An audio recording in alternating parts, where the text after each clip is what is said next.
Gusto kong ipaabot ang aming pakikiramay sa pagpanaw ng aming kaibigan, ang chairman ng CIA at president ng KBL. My friend, ano bang nangyari? Bakit iniwanan mo kami?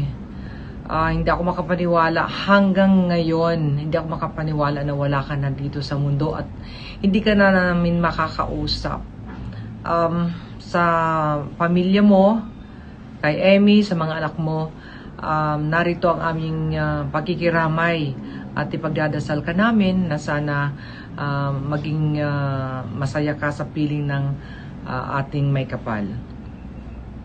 Lahat kami, lahat ng miyembro, mga opisyales ng CIA at lahat ng mga nagmamahal sa iyo at binigyan mo rin ng pagmamahal kagaya ko.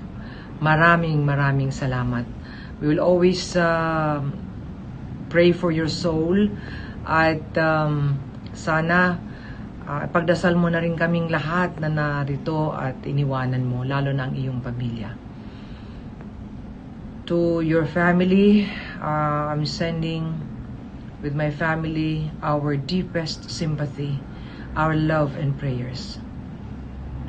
Eternal rest grant unto the soul of Ephraim Rafanan, O Lord, and let perpetual light shine upon him. May his soul rest in peace. Amen.